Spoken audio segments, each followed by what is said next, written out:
এই ভিডিওতে আমরা ফিল্ড টেস্ট কিট বা এফটিকের মাধ্যমে পানীয় জলে রেসিডুয়াল ক্লোরিন বা অবশিষ্ট ক্লোরিনের মাত্রা নির্ধারণ করা শিখব।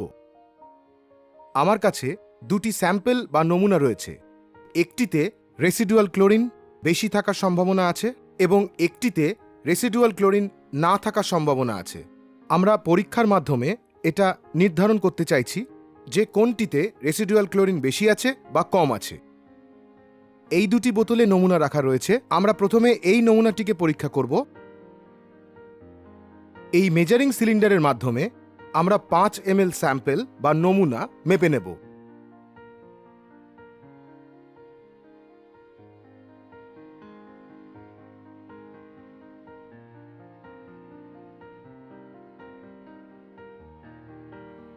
এবারে এই 5 ml স্যাম্পল বা নমুনাকে আমরা এই টেস্ট টিউবের মধ্যে ঢেলে দেব।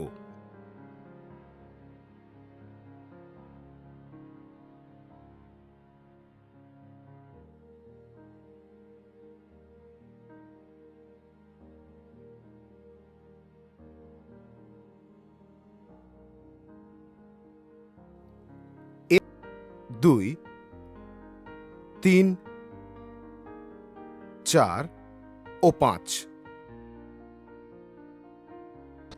এরপর বোতলের ছিপিটি আটকে এটিকে ভালো করে ঝাঁকিয়ে নিতে হবে।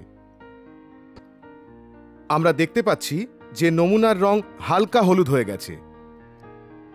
এরপর আমরা একইভাবে সেই শেড কার্ডটির সাহায্য নিয়ে নমুনার রঙের সাথে কোন শেডটি সবথেকে কাছাকাছিভাবে আসছে সেটি মিলিয়ে নেব।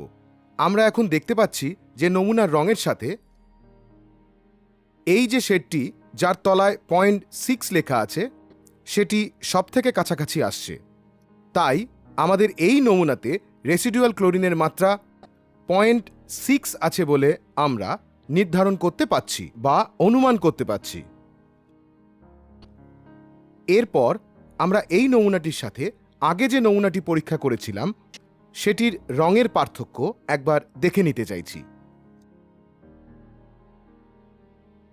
এটি আমাদের আগের নমুনা যাতে রেসিডুয়াল ক্লোরিনের মাত্রা 0.0 ছিল। আমি বাঁ হাতে যে নমুনাটি ধরে আছি তাতে রেসিডুয়াল ক্লোরিনের মাত্রা 0.6, তার মানে অনেকটাই বেশি এসছে। তাই আমরা দেখে নিতে পাচ্ছি দুটি নমুনার মধ্যে রঙের পার্থক্য কি আছে।